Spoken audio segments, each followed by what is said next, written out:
भाजपा के राष्ट्रीय प्रवक्ता और पूर्व मंत्री सैयद शहनवाज हुसैन ने शनिवार को समस्तीपुर में बताया कि वक्फ अमेंडमेंट बिल पास होने पर उन्हें धमकी मिल रही है।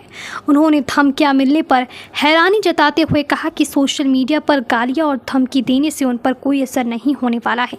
वो डरने वाले नहीं हैं, सच्ची बात करने से वो पीछे नहीं हटेंगे। CAA पर भी उन्होंने सच्ची बात कही थी। उस समय खूब विरोध हुआ था, आखिर हुआ क्या? किसी की नागरिकता गई।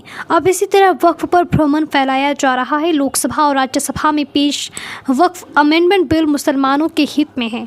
विपक्ष इस बिल को लेकर लोगों को गुमराह कर रहा है। शहनवाज हुसैन ने कहा कि मुसलमानों के बीच डर और असमंजस की स्थिति पैदा करने की कोशिश की जा रही है, इसलिए मुसलमानों को घबराने की कोई आवश्यकता नहीं है, क्योंकि यह बिल उनके ही लाभ के लिए है। इस बिल से गरीब मुसलमानों को आर्थिक फ़ायदा होगा और उनकी स्थिति में सुधार आएगा।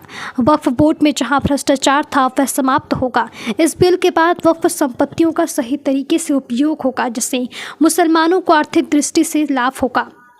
है तुष्टीकरण का राज है। बंगाल में तो रामनवमी पे दीदी को जय श्री राम कह दो तो दीदी भड़क जाती है। ऐसा है जैसे दीदी को गुस्सा दिलाना हो तो बोल दो चुप से जय श्री राम, बस दीदी आपे से बाहर हो जाती। लेकिन यहाँ नीतीश कुमार जी तो राम भक्त हैं, कोई दिक्कत नहीं। दोनों सदस्य यहाँ पे रामनवमी का जुलूस निकलेगा, शांतिपूर्ण तरीके से होगा। सब लोग सौहार्द के साथ रामनवमी मनाएं, मैं अपील करता हूँ। दोनों सदन में बिल पास हो जाने के बाद कहीं मिठाई बट रही है, कहीं विरोध हो रहा है, इसके बारे में क्या कहे? नहीं, अच्छा बिल है। मुस्लिम भाइयों को हम तो कहने ही आए हैं कि आपको अगर इसके बारे में जो भ्रम पैदा किया जा रहा है दुर्भाग्यपूर्ण है, और मुझे नहीं कहना चाहिए लेकिन मैं कह रहा हूँ कि ढेर सारी धमकियाँ मेरे फेसबुक पे, ट्विटर पे मुझे भी दी जा रही है। मैं उनकी धमकी से डरने वाला नहीं हूँ और उनकी गालियों से मुझे पर कोई असर होता नहीं है। सच्ची बात करना है, सच्ची बात करेंगे। CA पे मैं चीख चीख के कह रहा था कि ये बिल जो है वो मुसलमानों के अहित में नहीं है, लेकिन कितना बड़ा धरना हुआ देश भर में, समस्तीपुर में भी हुआ।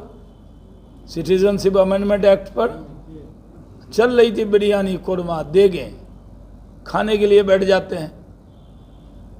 अब पहुंच जाते हैं लोग, बड़ा बड़ा काम कर रहे हैं। शाहीन बाग में क्या हो रहा था, दादी बैठ।